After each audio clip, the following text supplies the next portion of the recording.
qui déclarent avoir frappé dans l'année précédente un de leurs professeurs. Alors, comme si il y a quelque chose qui semble surprenant, très, très étonnant, puisqu'il n'y a sans doute pas 200 000 professeurs qui ont été frappés, ben c'est qu'il y a des professeurs qui ont été frappés plusieurs fois ou par plusieurs élèves, voilà, pour comprendre ce chiffre.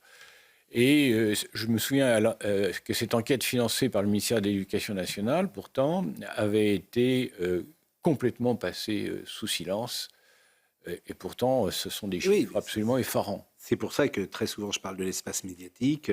L'objectivité par définition n'existe pas, puisque choisir un sujet par rapport à un autre, c'est déjà un choix subjectif. Et effectivement, on va parler tout à l'heure de Gérard Depardieu, et quelqu'un disait hier sur ce plateau, Gérard Depardieu, je crois que c'est Gilles William qui disait ça, on en parle beaucoup dans l'espace médiatique, mais en revanche, la jeune femme violée par un OQTF, on n'en parle pas, ou moins. Bon, voilà. Reçu sur notre plateau. Et on l'a reçu, nous, évidemment, sur le plateau.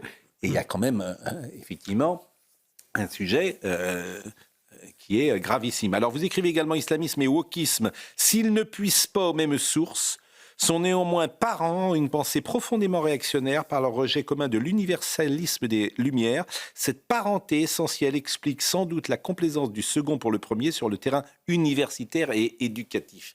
Ça, c'est très important, cette ultra-gauche qui est wokiste et qui s'allie avec, dites-vous, l'islamisme.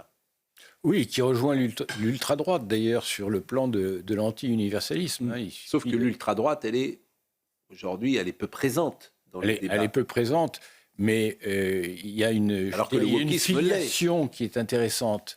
Hein, c'est celle de Joseph de Maistre, c'est-à-dire ce réactionnaire contre-révolutionnaire du temps de la Révolution française, qui écrit